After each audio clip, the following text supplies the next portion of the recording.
அன்றைக்கி திடீர்னு ஆப்பை சாப்பிடணும் போல் இருந்துச்சுன்னு சொல்லிட்டு முன்னாடி நாளே மாவாட்டி வச்சுருந்தோமா, நல்லா அடுத்த நாள் காலையில் புளிச்சு வந்துருந்துச்சு.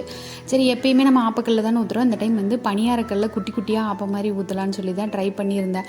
நல்லா தான் வந்துச்சுங்க. ஆனால் நமக்கு பொறுமை இல்லை, லேட் வேறு ஆயிடுச்சா, ரொம்ப பசிக்க ஆரம்பிச்சிருச்சு. எப்பவும் போல் பெரிய பெரிய ஆப்பமாகவே ஊற்றியாச்சு. கூட வந்து தேங்காய் பால் வச்சு சாப்பிட்ருந்தேன். வீட்டில் வந்து தேங்காய் பால் ஆப்பமும் செய்கிறது அதுதான் ஃபஸ்ட் டைமு. நான் ஒயிட் சுகர் யூஸ் பண்ணல, ப்ரௌன் சுகர் தான் யூஸ் பண்ணியிருந்தேன். சூப்பராக இருந்துச்சுங்க. சாப்பிட்டு கொஞ்சம் வெளியில் கிளம்புற வேலை இருந்துச்சா, டவுன் வரைக்கும் அங்கே தான் போயிருந்தோம்.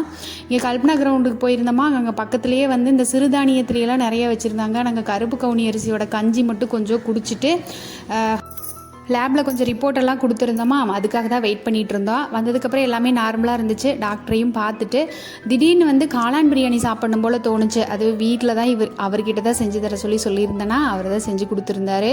கூடவே தயிர் பச்சடியுமே சூப்பராக இருந்துச்சுங்க. அன்றைக்கி நாள் ரொம்பவே நல்லா போச்சு. அவ்வளோதான். நாளைக்கு வீடியோவில் பார்க்கலாம்.